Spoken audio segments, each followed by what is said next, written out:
I'm making bread today. So this is water and with yeast, and you can see that the yeast has fermented. That's how you know that it's good yeast. So I have about 3 cups of water in here with the yeast. Sorry, I have 3 cups of flour here, and the yeast is about a cup. With a 1/4 teaspoon of sugar to help that rise. I also, so my way I was taught is I use potatoes or mashed potatoes. I have 2 to do here, so I'm using half for that and half for the other. And what the potato does is it helps it to keep it soft, right?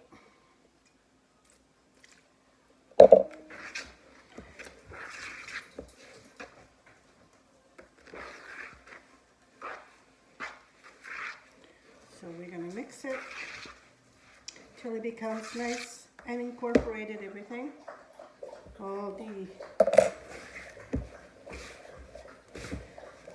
So you want it that it's soft enough, but it's not runny and sticky. That's how you want the dough to be. So I need a little more flour because it's a little too soft. So this is a special, it's special dough that I'm making, special bread that I'm making because I'm adding some, it's bits of sausages that we render it down and it becomes like very dry like bacon. So you can actually do the bacon when you render it down, and you can mix it to this. So I'm not going to mix it all the way. I'm going to leave it a little bit here so I can add some. Make sure that all that you put in there is incorporated in your dough. And by mixing it and working the flour, you're activating the yeast in it, activating the bread.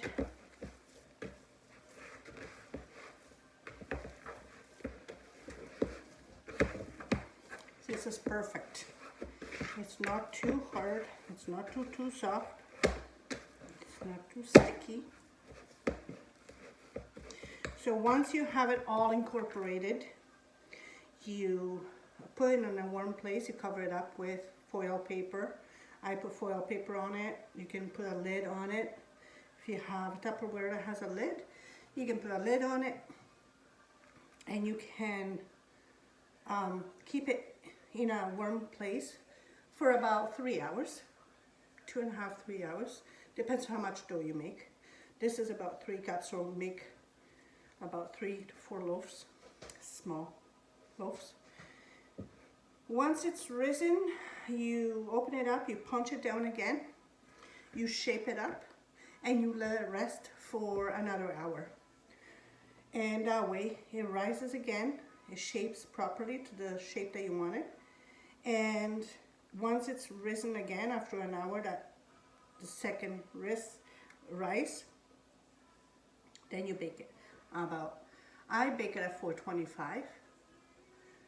I keep an eye out so when it's nice and golden on. Hey everyone, today I'm going to make some bread, and because it's yucky out, so this is about 3 cups of flour. This is 1 little bag of traditional yeast and about a cup of water, and warm water.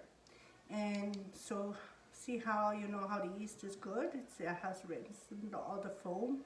So I added 1/4 teaspoon of sugar in here to help the yeast activate.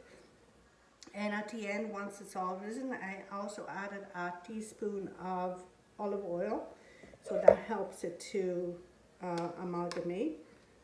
And I'm going to dump it in here.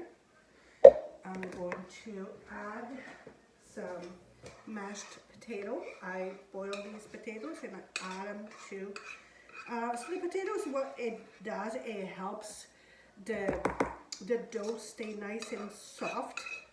They become very, like the dough becomes really nice and light inside. So I'm going to do that. And I also added about a tablespoon or 2 of salt in here. So we're gonna mix it now. Just incorporate all the water. And this I'm gonna use into, I'm gonna add a little bit of olives. So these dried olives that I have, just needs a little more water because it's too dry. You don't want it too dry. Before I add it, I'm going to use my hands to mix. I'm going to use a little bit of chili pepper because it gives a little bit of flavor to it. You can add anything to your bread that you want, or pizza dough, whatever it is that you want. You can have fennel seeds, you can have black pepper, you can add thyme, rosemary, fresh rosemary I would use. I'm going to use dry rosemary on this one. So these are black dried olives that I pitted and I chopped. Just a little more of chili. I like my chili pepper. It's also good for you. And we're going to incorporate it. And I don't think I need any more water, so I'm just going to leave it that way. I'm going to mix it. Make sure that you work the dough because it needs to break down.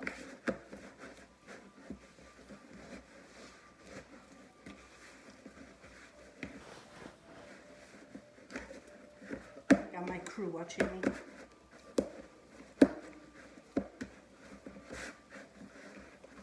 Because it is too soft, see, I'm going to add some more flour to it. And I don't use measurements, but that's just the way I work.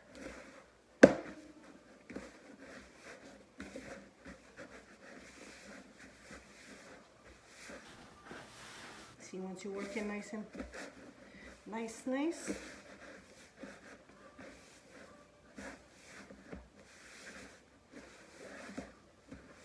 I guess somebody in the family that really loves bread with olives, so I'm going to surprise them. I'm going to make some bread for them.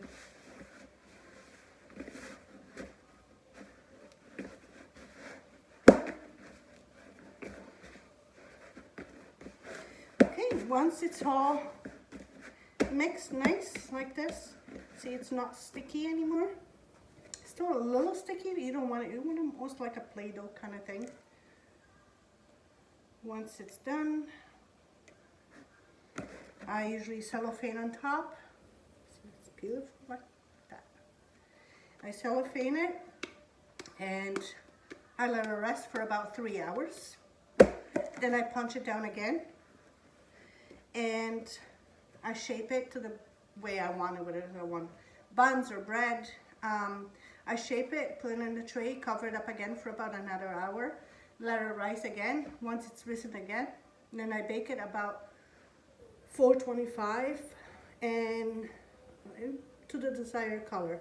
To me, it's when I see it nice brown on top, and I take it out and I let it rest, and that's it. Here's the end result. Look how nice they are. Look. Oh, so beautiful. And it smells so good. And now I'm putting the bread, the olive bread, in same temperature, and it's just going to cook. I cooked this at 450. Like I said, this should be about 45 minutes. Should be done. Alrighty. Yum, yum, yum.